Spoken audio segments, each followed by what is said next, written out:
Hello friends, कैसे हो आप सब लोग। आशा करता हूँ कि आप सब लोग बहुत अच्छा कर रहे हो अपनी पर्सनल और प्रोफेशनल लाइफ में भी। और as always it's all about cricket. So आज का जो वीडियो है वो इस बात पर है कि टेस्ट क्रिकेट में भारत कंसिस्टेंटली फेल क्यों हो रही है। तो the simple thing is batting. अगर आप देखेंगे कि बैटिंग में अगर कंसिस्टेंटली बड़े रन्स बनाने की बात हो तो इसमें हमारे जो मेन बैट्समैन हैं, विराट कोहली ले लीजिए, चेतेश्वर पुजारा ले लीजिए, मैं टोटल पिछले 5-6 साल की बात कर रहा हूँ। अजिंक्य रहाणे ले लीजिए, लोकेश राहुल ले लीजिए, ऋषभ पंत ले लीजिए। इन्होंने अच्छी पार्टनरशिप्स बनाई है, एक दूसरे के साथ अच्छी बारियां खेली है, लेकिन कोई भी कंसिस्टेंटली परफॉर्म नहीं कर पाया। तो अगर टेस्ट क्रिकेट में जहाँ पे कि आप अगर टॉस जीते तो कम से कम आपको 400 रन बनाने चाहिए, या फिर अगर आप टॉस हारते भी हो और फोर्थ इनिंग्स में आपको बैटिंग करना जाना पड़े तो इस हिसाब से आपका पहला जो इनिंग्स है वो बहुत इंपॉर्टेंट हो जाता है और आपको लीड लेना पड़ता है। तो उस हिसाब से बैट्समैन की रिस्पॉन्सिबिलिटी और भी ज्यादा बढ़ जाती है। तो इसमें मतलब बड़े हंड्रेड्स बनाने में फर्स्ट इनिंग्स में भी हमारे बैट्समैन कंसिस्टेंटली फेल हो रहे हैं। मैं आपको सिंपल बताता हूं, अगर मैं 2018 के इंग्लैंड सीरीज से शुरू करूं तो फर्स्ट टेस्ट मैच में विराट कोहली ने 100 किया। इसके बाद दूसरा टेस्ट मैच में कुछ नहीं हो पाया, भारत बहुत बुरी तरह से हार गया लॉर्ड्स में। फिर तीसरे टेस्ट मैच में हेडिंगली में विराट कोहली ने फर्स्ट इनिंग्स में 97, उसको मैं 100 ही ले लेता हूं, और सेकेंड इनिंग्स में 103 किया, 2 शतक। इसके बाद चौथे टेस्ट मैच में पुजारा ने 1 शतक किया, तो 3 शतक। और पांचवें टेस्ट मैच में लोकेश राहुल ने शतक किया, ऋषभ पंत ने शतक किया, तो 5 शतक। तो आपने देखा 5 टेस्ट मैच में 5 शतक। और अगर हम साउथ अफ्रीका का देखते हैं तो वहां पे 3 टेस्ट मैच खेली भारत ने, जिसमें वंडरर्स की बहुत जबरदस्त जीत थी, बहुत ही खराब पिच थी। खैर, 3 टेस्ट मैच में टोटल नंबर ऑफ हंड्रेड्स 1। तो विराट कोहली ने अकेले 1 शतक लगाया था दूसरे टेस्ट मैच में केप टाउन में। इसके बाद अगर आप ऑस्ट्रेलिया में देखते हैं तो वहां पे कंसिस्टेंटली हंड्रेड्स बने। वो एक सीरीज था लौता जहां पे हमारे बैट्समैन ने कंसिस्टेंटली हंड्रेड्स किए। तो पुजारा ने पहली टेस्ट मैच की पहली इनिंग्स में शतक किया। फिर दूसरे टेस्ट मैच में कोहली ने फर्स्ट इनिंग्स में शतक किया। तीसरे टेस्ट मैच में पुजारा ने फिर से शतक किया। और उसके बाद चौथे टेस्ट मैच में चेतेश्वर पुजारा ने भी शतक किया फिर से, और ऋषभ पंत ने शतक किया। तो यहाँ पे आप ले लेंगे कि मतलब 1, 2, 3, 4, 5 शतक। तो 5 शतक 4 टेस्ट मैचेस में, ये आप फिर भी बोल सकते हैं कि कंसिस्टेंटली रन्स बने। और आप लोगों को रिजल्ट पता है कि भारत ने 2-1 से श्रृंखला जीत ली थी बॉर्डर गावस्कर ट्रॉफी। इसके बाद अगर हम देखते हैं कि जो next border Gavaskar trophy Australia में खेली गई तो वहां पे पहला टेस्ट मैच में हंड्रेड्स नहीं बने। दूसरा टेस्ट मैच में मेलबोर्न में अजिंक्य रहाणे ने एक बहुत ही शानदार शतक जड़ा था, भारत को जीत मिली थी। तो 2 टेस्ट मैच में हो गए 1 शतक। इसके बाद तीसरा टेस्ट मैच में भी शतक नहीं बना, कोई भी शतक नहीं बना पाया। और चौथा टेस्ट मैच में शतक नहीं बना, लेकिन शुभमन गिल ने 91 किया और ऋषभ पंत ने 87 किया और 328 चेस करके भारत को शानदार जीत मिली। लेकिन शतकों का सूखा तो मतलब जारी रहा। मतलब एक ही शतक पूरे सीरीज में अगर आप देखेंगे तो एक ही शतक अजिंक्य रहाणे ने शतक किया। भारत सीरीज जीत गई क्योंकि बैट्समैन ने कंट्रीब्यूट किया। तो इस हिसाब से मतलब वो कमी सबको दिखी नहीं इतना। इसके बाद अगर मैं ले लेता हूं तो मतलब ये न्यूजीलैंड वाला जो सीरीज था रिसेंटली, इसमें अगर आप देखेंगे तो पहले टेस्ट मैच में सरफराज खान का 1 शतक, दूसरे टेस्ट मैच में भारत की तरफ से कोई शतक नहीं, तीसरे टेस्ट मैच में भी भारत की तरफ से कोई शतक नहीं। फिर ऑस्ट्रेलिया में पर्थ में यशस्वी जायसवाल का शतक, लोकेश राहुल ने 77 शतक नहीं, विराट कोहली ने शतक किया, जी हाँ 2। तो मतलब ये बॉर्डर गावस्कर ट्रॉफी जो अभी अभी खत्म हुआ है कुछ 2-3 वीक्स पहले इसकी बात कर रहा हूँ। तो पहले टेस्ट मैच में 2 शतक, इसके बाद दूसरे में कोई शतक नहीं, तीसरे में कोई शतक नहीं, चौथे में नीतीश रेड्डी ने किया 1 शतक, तो 3 शतक हुआ। और लास्ट जो टेस्ट मैच था इसमें तो मतलब कोई शतक नहीं बनी। तो आप देख रहे हैं कि मतलब पूरा डिक्लाइन, मतलब 5 टेस्ट मैचेस में अगर आप बाहर जाके 3 शतक लगाएंगे उसमें से 2 एक ही मतलब टेस्ट मैच में बन जाएंगे तो मतलब 4 टेस्ट मैचेस जो हुए हैं बाकी के, उसमें भारत के एक ही बैट्समैन ने एक शतक बनाया है। तो मतलब जो 400 रन, 450 रन या 500 रन फर्स्ट इनिंग्स में बनाने की बात होती है टेस्ट क्रिकेट में, तो वो आप कैसे अचीव करेंगे अगर एक ही बैट्समैन शतक बनाता है? तो मतलब आप देखिए, पर्थ के टेस्ट मैच में 2 शतक बने, भारत ने 487 रन का स्कोर किया और 295 रन से भारत मैच जीती। बॉलर्स ने बिल्कुल ठीक ठाक किया, उन्होंने बहुत ब्रिलियंट परफॉर्म किया। और ऑस्ट्रेलिया में मतलब ऑस्ट्रेलिया ने इतना कुछ बढ़िया क्रिकेट नहीं खेला, लेकिन भारत के बैट्समैनों ने खराब प्रदर्शन किया, इसलिए हम सीरीज हारे हैं।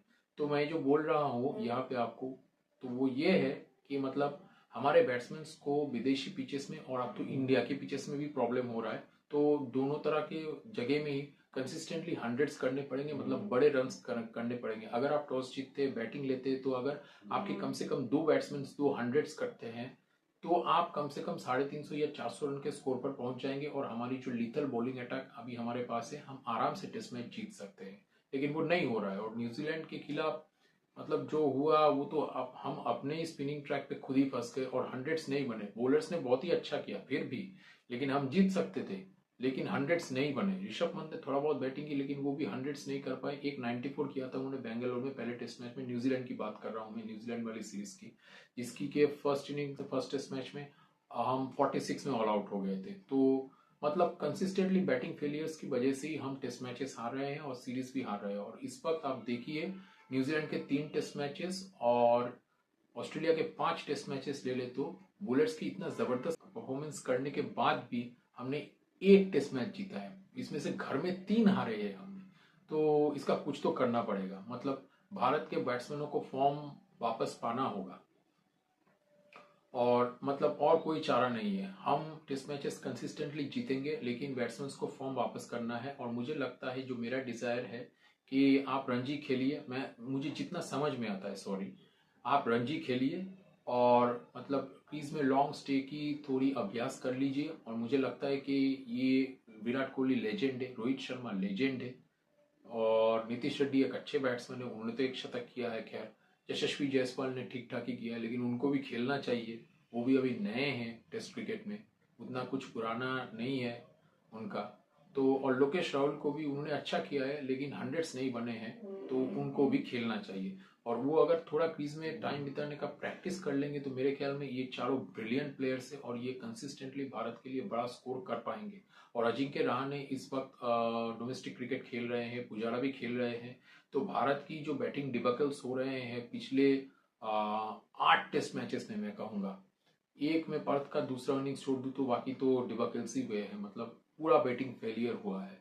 लोअर ऑर्डर ने कंट्रीब्यूट कर दिया तो भारत बचता चला गया 1-2 टेस्ट मैचेस में, आपने खुद देखा है, मुझे बोलने की जरूरत नहीं है। तो मतलब अगर ये सब कंसिस्टेंटली रणजी खेलेंगे, मैं जानता हूँ बहुत ही पैक्ड स्केड्यूल है, आप ज्यादा टाइम मैनेज नहीं कर सकते, लेकिन आपको ये भी सोचना पड़ेगा कि कुछ तो टाइम हमको मैनेज करना पड़ेगा। क्योंकि हमारे टेस्ट क्रिकेट में इसीलिए कंसिस्टेंटली रिकॉर्ड अच्छा नहीं है, क्योंकि हम रन्स नहीं बना पा रहे।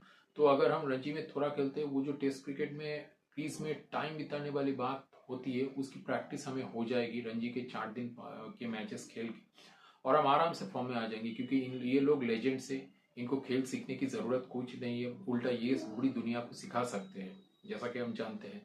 मैं एज ए फैन बोल रहा हूँ, मतलब यही प्रॉब्लम है, नहीं तो फिर कुछ प्रॉब्लम होना नहीं चाहिए इतने बड़े प्लेयर्स को। और विराट कोहली अपने ऑफ स्टंप का सॉल्यूशन ढूंढ ही लेंगे, I am sure about it. तो मतलब आप कंसिस्टेंटली रन बनाइए और मैच जीतिए, सिंपल है। और अपना फॉर्म वापस लाइए। इतना ज्यादा फोकस T20 में, IPL में अगर आप करेंगे तो आपका टेस्ट गेम खराब होता जाएगा। क्योंकि क्या होता है दोस्तों, कि IPL में आप हिट्स मारने के यूज टू हो जाते हो, तो जब आप अचानक से टेस्ट क्रिकेट में वापस आते हो, तो आपका जो बॉडी का मसल मेमोरी है वो T20 स्टाइल में रिएक्ट करने लगता है। तो मतलब आप जानते हो कि आपको मारना नहीं है, लेकिन sometimes your instincts take over, right. तो जब इंस्टिंक्ट्स आपका, मतलब आप अभी अभी एक 15 T20 मैचेस खेल के आए हो अचानक टेस्ट मैच में, तो आपका इंस्टिंक्ट T20 वाला इंस्टिंक्ट ही डेवलप हो जाएगा उस वक्त। मतलब T20 इंस्टिंक्ट में ही रहोगे नेचुरली आप। तो वो T20 इंस्टिंक्ट, T20 जोन से निकल के अगर आप टेस्ट जोन में वापस आना चाहते हो, तो वो अगर 4 टेस्ट मैच की सीरीज है वो करने में आपको 1 या 2 टेस्ट मैच लग जाएंगे, कम से कम 2 या 3 इनिंग्स। और तब तक अगर आपकी टीम ऑलरेडी बैकफुट में चली गई है, मतलब 1-0 या 2-0 से पीछे चली गई है, तब तो सीरीज जीतना नामुमकिन है, सीरीज में वापस आना भी बहुत मुश्किल होगा। तो मैं यही कहने की कोशिश कर रहा हूँ कि अपना मसल मेमोरी को टेस्ट मैच वाला जोन में वापस लाने के लिए थोड़ा रणजी खेल लीजिए, और हम सब दर्शकों को वो खुशी दीजिए जो खुशी हमें टेस्ट मैच मिलने, मतलब जीतने से मिलती है। क्योंकि देखिए, आप चाहे कितना भी T20 में अच्छा कर ले, कितना भी ODI फॉर्मेट में अच्छा कर लीजिए, आपको हाई रेटिंग तभी मिलेगा जब आप कंसिस्टेंटली देश में और विदेश में भी टेस्ट मैचेस जीतेंगे। और ऐसा इसलिए नहीं हो रहा है क्योंकि हमारे बैट्समैन रन नहीं बना रहे, तो ये क्लियर कट बात है। तो मसल मेमोरी को टेस्ट मैचेस वाला इंस्टिंक्ट में डेवलप कीजिए और वापस आइए बस। और मैं यही चाहता हूं कि भारत के विराट कोहली और रोहित शर्मा, लोकेश राहुल, यशस्वी जायसवाल इंग्लैंड में बहुत अच्छा खेले और एक के बाद एक शतक लगाए और भारत इंग्लैंड वाली सीरीज जीते। इतना ही मैं कहना चाहता हूँ। आज का वीडियो यही तक, बस यही बोलना था मुझे। अगर आपको मेरा जो थॉट है टेस्ट क्रिकेट में बैटिंग के लिए वो अच्छा लगा है, तो मेरे वीडियो को लाइक कीजिए, सब्सक्राइब कीजिए और शेयर भी कीजिए, ताकि ज़्यादा से ज़्यादा लोगों तक मेरी बातें पहुंच सके। और मैं लगातार कोशिश कर रहा हूँ कि आपके लिए बेटर और इंटरेस्टिंग कंटेंट्स बनाऊँ। आप कमेंट्स में मुझे बताइए मुझे कौन सी चीज़ में इम्प्रूव करने की ज़रूरत है, और ये भी बताइए कि आपको किसी पर्टिकुलर चीज़ में वीडियो चाहिए, तो मतलब मैं ज़रूर कोशिश करूँगा अपना जो मिनिमम नॉलेज है एज ए फैन मेरे पास, तो उसके साथ बनाने की। तो मेरे चैनल्स को देखते रहिए और आपका सब्सक्राइब मेरे लिए मोटिवेशन है। तो आज का वीडियो यही तक। Thank you.